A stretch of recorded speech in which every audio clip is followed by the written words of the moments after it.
Accident ಆಗಿದೆ. ಅವರು ಭಾಷಣ ಮಾಡಿದಂಥ ಜಾಗವನ್ನು ಏನು ಶುದ್ಧೀಕರಣ ಮಾಡಿದ್ದಾರೆ ಅದನ್ನು ನಮ್ಮ ಎಲ್ಲ ಸಂಘಟನೆಗಳ ಎಲ್ಲ ಮುಖಂಡರು ಸೇರಿ ಒಟ್ಟಿಗೆ ಖಂಡಿಸ್ತಾ ಇದ್ದೀವಿ. ಖಂಡಿತವಾಗಿ ಖಂಡಿಸ್ತಾ ಇದ್ದೀವಿ. ಈ ಘಟನೆ ಆದಮೇಲೆ ಗೃಹ ಮಂತ್ರಿಗಳು ಮಾತಾಡಬೇಕಾಗಿತ್ತು, ಮಾತಾಡಿಲ್ಲ. ಪ್ರಧಾನಮಂತ್ರಿ ಮಾತಾಡಬೇಕಾಗಿತ್ತು, ಮಾತಾಡಿಲ್ಲ. ದಲಿತರ ಬಗ್ಗೆ ತುಂಬ ಕಾಳಜಿ ತೋರಿಸೋಂಥ ಮೋಹನ್ ಭಾಗವತ್ RSS ಮುಖ್ಯಸ್ಥ ಮಾತಾಡ್ತಾ ಇಲ್ಲ. ಮಾತಾಡಿಲ್ಲ ಅಂದರೆ ಅವ್ರ ಉದ್ದೇಶ ಏನಿದೆ ಅಂದರೆ ಇಂಥ ಘಟನೆಗಳು ನಡೀತಾ ಇರಲಿ ಅನ್ನೋ ಉದ್ದೇಶ ಇರಬೇಕು. ಅಲ್ಲ, ಅದನ್ನೇ ಯಾಕೆ ಕನೆಕ್ಟ್ ಮಾಡ್ತಾರೆ? ನೀವು ಮಾತಾಡಿಲ್ಲ ಅಂದರೆ ಇದಕ್ಕೆ ಪುಷ್ಟಿ ಕೊಡುತ್ತೆ ಅನ್ನೋದು ಯಾವ ರೀತಿ ನೀವು ಹೇಗೆ ಹೇಳ್ತೀರಾ? ಅಲ್ಲ, ಅವ್ರು ಕಂಡಮ್ ಮಾಡಬೇಕಾಗಿತ್ತಲ್ಲ, ಇಂಥ ಘಟನೆ ಆಗಬಾರ್ದಾಗಿತ್ತು ಅಂತ ಕಂಡಮ್ ಮಾಡಬೇಕು. JP ನಡ್ಡಾ ಮಾತ್ರ ಒಬ್ಬ ನಮಗೂ ನೋವಿದೆ ಅಂತ ಹೇಳಿದ್ದೀನಿ. ಗೃಹ ಮಂತ್ರಿಗಳು ಹೇಳ್ಬೇಕಾಗಿತ್ತಲ್ಲ. ಅದಕ್ಕೆ ನಾವೊಂದು ಹೊಸ ಡಿಮ್ಯಾಂಡ್ ಇಟ್ಟಿದ್ದೀವಿ. ಈಗ ಅವ್ರು ಏನು ಶುದ್ಧೀಕರಣ ಮಾಡಿದ್ರು, ಕರ್ಗೆ ನಿಂತಿರೋ ಜಾಗ ಶುದ್ಧೀಕರಣ ಮಾಡಿದ್ರು. ಈ ರಾಜ್ಯದಲ್ಲಿ 56,000 ಹಳ್ಳಿಗಳಿದ್ದಾವೆ, 30 ಮಹಾನಗರ ಪಾಲಿಕೆಗಳಿದ್ದಾವೆ. ಇಲ್ಲೆಲ್ಲ 25% ಶೆಡ್ಯೂಲ್ ಕಾಸ್ಟ್ ಇದ್ದಾರೆ. ಎಲ್ಲೆಲ್ಲಿ ಶೆಡ್ಯೂಲ್ ಕಾಸ್ಟ್ನವ್ರು ನಿಂತ್ಕೊಂಡಿದ್ದಾರೋ ಅಥವಾ ಮಾತಾಡಿದ್ದಾರೋ ಅಲ್ಲೆಲ್ಲ ಬಂದು ಶುದ್ಧೀಕರಣ ಮಾಡಲಿ. ಅವರು ನಮಗೂ ಅವ್ರು ಶುದ್ಧೀಕರಣ ಮಾಡೋದು ಇಷ್ಟ ಆಗ್ತದೆ. ಯಾಕಂದ್ರೆ ನಾವು ನಿಂತಿರೋ ಕಾಲುಗಳು ಎಲ್ಲೆಲ್ಲಿ ನಿಂತಿರ್ತೀವಿ ಅದೆಲ್ಲ ಶುದ್ಧೀಕರಣ ಮಾಡ್ಕೊಂಡು ಹೋಗಲಿ. ಆ ಕೆಲಸನ ಅವ್ರಿಗೆ ಕಾಂಟ್ರಾಕ್ಟ್ ಕೊಟ್ಬಿಡೋಣ. ಅಲ್ಲ, ಇದು ಎಲ್ಲೋ ಒಂದು ಕಡೆ ಒಂದು ಸಮುದಾಯವನ್ನು ನಿರ್ಲಕ್ಷ್ಯ ಮಾಡೋ ರೀತಿ ಇದ್ರೂ ಕೂಡ ಇದು ಒಂದು ರೀತಿ ರಾಜಕೀಯ ಲೇಪನ ರೀತಿ ಆಗ್ತಾ ಇದೆ ಅಂತ. ಏನು ರಾಜಕೀಯ ಲೇಪನ ಏನು ಇದರಲ್ಲಿ? ಈಗ ಅವ್ರು ಖಂಡನೆ ಮಾಡಿದ್ರೆ ಅವರ BJP ವರ್ಸಸ್ ಕಾಂಗ್ರೆಸ್ ಅನ್ನೋ ಥರ ಇದೆ. ಈಗ ನಾವ್ಯಾರು ಕಾಂಗ್ರೆಸ್ ಅಲ್ಲ, ಸಮುದಾಯದ ಪರ. ನಾವು ಸಮುದಾಯದ ಪರವಾಗಿ.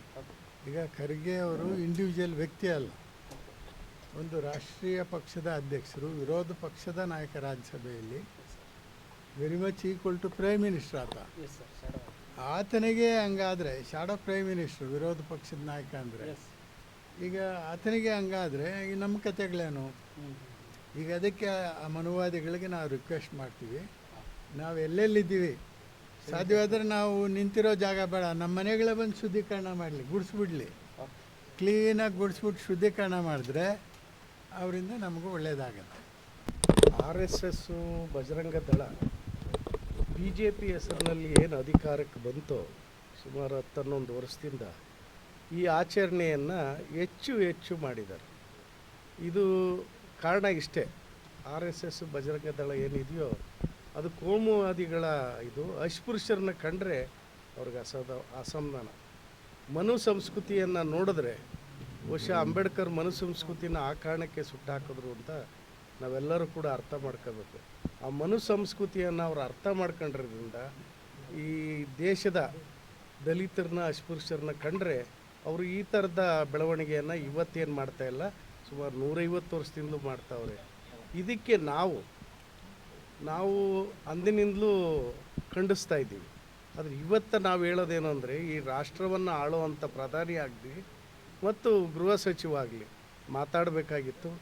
ಮಾತಾಡದೇ ಇರೋದು ಬಹುಶಃ ಇಂಥ ಪುಂಡ್ರಿಗೆ, RSS ಪುಂಡ್ರಿಗೆ ಪುಷ್ಟಿ ಕೊಡೋವಂಥ ವ್ಯವಸ್ಥೆ ಆಯ್ತದೇನೋ, ಗೃಹ ಸಚಿವರು ಮತ್ತು ಪ್ರಧಾನಿಗಳು ಮಾತಾಡದೇ ಇರೋದು ಪುಷ್ಟಿ ಕೊಟ್ಟಂಗೆ ಆಯ್ತದೇನೋ ಅನ್ನೋ ಒಂದು ನಮ್ಮ ಅನಿಸಿಕೆ ಇದೆ. ಇದನ್ನು ನಾವು ಏನಿದ್ದೀವೋ ಈ ದೇಶದ ದಲಿತರು ಮತ್ತು ರಾಜ್ಯದ ಅಸ್ಪೃಶ್ಯರು RSS ಬಜರಂಗ ದಳ ಮತ್ತು BJPಗೆ ಮುಂದಿನ ದಿನಗಳಲ್ಲಿ ನಾವು ಪಾಠ ಕಲಿಸುವಂಥ ಕೆಲಸಕ್ಕೆ ಮುಂದಾಗಬೇಕು ಅನ್ನೋ ಇದರಲ್ಲಿ ನಾವು ಜನರಿಗೆ ಅವೇರ್ನೆಸ್ ಕೊಡ್ತಾ ಇದ್ದೀವಿ. ಅಲ್ಲ, ಈ ಹಿಂದೆ ನಿಮ್ಮ ಮುಖಂಡರು ಹೈದರಾಬಾದಿನ ಏನು ಮಂದಕೃಷ್ಣ ಮಾದಿಕ ಅವ್ರನ್ನ ಇದೇ ಪ್ರೈಮ್ ಮಿನಿಸ್ಟರ್ ಒಪ್ಕೊಂಡು ನಾವಿದ್ದೀವಿ ನಿಮ್ಮ ಜೊತೆ ಅಂದರು. ಇವತ್ತು ಈ ರೀತಿ ನಡೀತಾ ಇದೆ, ಇದೇನು ದ್ವಂದ್ವ ನೀತಿನ ಹೇಗೆ? ಈಗ ಕೆಲವರು RSSನ ಸಂಪೂರ್ಣ ಒಪ್ಕೊಂಡ್ಬಿಟ್ಟಿದ್ದಾರೆ. ಒಂದು ತಮ್ಮ ಹಿತಾಸಕ್ತಿಗೆ, ಇನ್ನು ಯಾರೂ ಅಲ್ಲ, ಯಾರೋ ಒಬ್ಬ ಏನು ಹೇಳಿ ಸರ್ ಶ್ರೀನಿವಾಸ್, RSSನ ವಾದಿರಾಜ್ ಅನ್ನೋ ಒಬ್ಬ ವ್ಯಕ್ತಿ ಒಂದು ಕಾಲಕ್ಕೆ ಅವನು ಸಂಘಟನೆನು ಆತ ಎಲ್ಲವನ್ನು ರುಚಿ ಕಂಡ ಮೇಲೆ ಏನು ಮಾಡ್ತಾನೆ ಅಂದರೆ ನಮ್ಮವ್ರನ್ನ ಕರ್ಕೊಂಡೋಗಿ RSSನೊಳಗಡೆ ತುರುಕ್ತಾ ಇದ್ದಾನೆ. ಆದರೆ ಅವರಿಗೆ ಮನುಷ್ಯತ್ವ ಇದ್ದಿದ್ರೆ ಅವ್ರಿಗೂ ಕೂಡ ಜಾತಿ ಕಳಂಕ ಇದೆ. ಅವನೊಬ್ಬನಿಗೆ ಇಲ್ಲದೆ ಇರ್ಬೋದು, ಅವ್ರ ಫ್ಯಾಮಿಲಿಗೆ ಅವ್ರ ಸಂಬಂಧಕ್ಕೆ ಜಾತಿ ಕಳಂಕ ಇದ್ದೇ ಇದೆ. ಆದರೆ ಅವ್ರು ಅರ್ಥ ಮಾಡ್ಕೊಂಡಿದ್ರೆ ನಾವು ಈ ಕೆಲಸ ಮಾಡಬಾರ್ದು ಅನ್ನೋದನ್ನ ಅರ್ಥಕೋಬೇಕಾಗಿತ್ತು.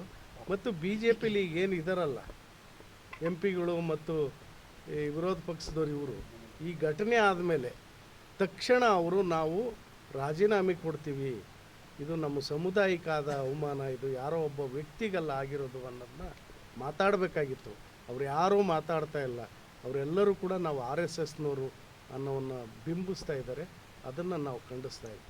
ಸನ್ಮಾನ್ಯ ಪ್ರಿಯಾಂಕಾ ಖರ್ಗೆ ಅವರ ತಂದೆ ಮಲ್ಲಿಕಾರ್ಜುನ ಖರ್ಗೆ ಅವರಿಗೆ ಏನು ಅವ್ರು ನಿಂತಿರೋ ಸ್ಥಳದಲ್ಲಿ ಭಾಳ ಶುದ್ಧೀಕರಣ ಮಾಡ್ತಕ್ಕಂಥ ಅಮೃತಧಾರೆ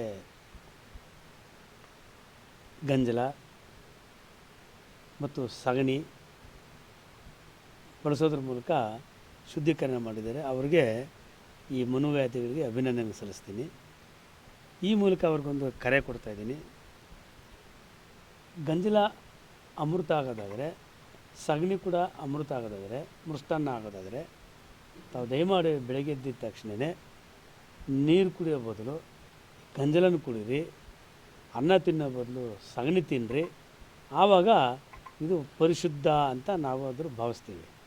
ಇಲ್ಲ ಅಂತೇಳಿದ್ರೆ ಏನು ಈ ಮನುವಾದ ಈ RSSನ ಒಂದು ಕುತಂತ್ರ, ಸಂಘ ಪರಿವಾರದ ಕುತಂತ್ರದ ಅಡಿನಲ್ಲಿ ಅಸ್ಪೃಶ್ಯರಿಗೆ ಮಾತ್ರ ಈ ರೀತಿ ನಡೆದುಕೊಳ್ತಕ್ಕಂಥ ವಿಚಾರ ಇದೆಯಲ್ಲ, ಇದು ಖಂಡಿತವಾಗಿ ನಾವು ವಿರೋಧ ಮಾಡ್ತೀವಿ.